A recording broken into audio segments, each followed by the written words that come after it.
السلام علیکم friends, welcome back to my channel Nisar health tips. دوستو آپ سب کو اپنے official YouTube channel Nisar health tips میں ویلکم کرتا ہوں اور امید کرتا ہوں کہ آپ سب خیر و عافیت سے ہوں گے، اور دلی دعا ہے کہ اللہ تعالیٰ ہم سب کو اپنے حفظ و ایمان میں رکھے، ہمارے اوپر اپنا خاص رحم و کرم فرمائے۔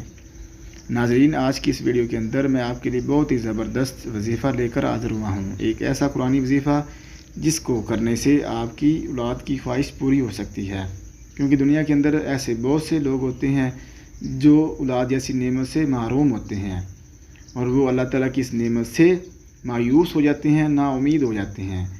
تو ان لوگوں کو چاہیے کہ وہ اللہ تعالیٰ کی نعمت سے مایوس اور نا امید نہ ہوں، بلکہ اللہ تعالیٰ سے ہاتھ جوڑ کر دعا مانگے۔ اللہ تعالیٰ اپنے فضل و کرم سے ان کی دعا کو قبول فرمائے گا اور ان کو اولاد جیسی نعمت سے نوازے گا۔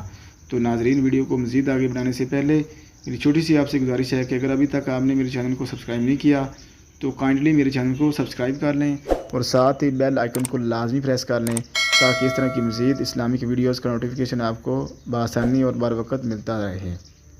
ناظرین، یہ ایک ایسا وظیفہ ہے جو انتہائی آزمودہ اور آزمایا ہوا وظیفہ ہے، جو میں نے اپنے محلے میں بہت سی عورتوں کو بتایا ہے، اور ان کے ہاں اللہ تعالیٰ نے بچے کی پیدائش فرمائی ہے، بچے کی نعمت سے نوازا ہے۔ تو ناظرین، وہ ایسا کون سا پاکیزہ پاک کلام ہے جس کو کرنے سے آپ کی اولاد کی خواہش پوری ہو سکتی ہے؟ تو آپ نے سورہ انبیاء پارہ نمبر 17 میں سورہ انبیاء کی آیت نمبر 89 کو روزانہ 21 مرتبہ پڑھنا ہے۔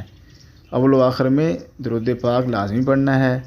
انشاءاللہ تعالیٰ اللہ تعالیٰ کے فضل و کرم سے آپ کے ہاں اولاد ہوگی، آپ کے ہاں بچے ہوں گے، آپ اولاد جیسی نعمت سے محروم نہیں رہیں گے۔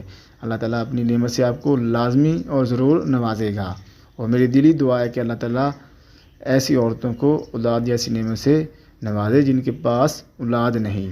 تو کمنٹ میں آمین ضرور لکھیے گا، ہو سکتا ہے آپ کے آمین لکھنے سے میری دعا قبول ہو جائے اور کسی کا بھلا ہو جائے۔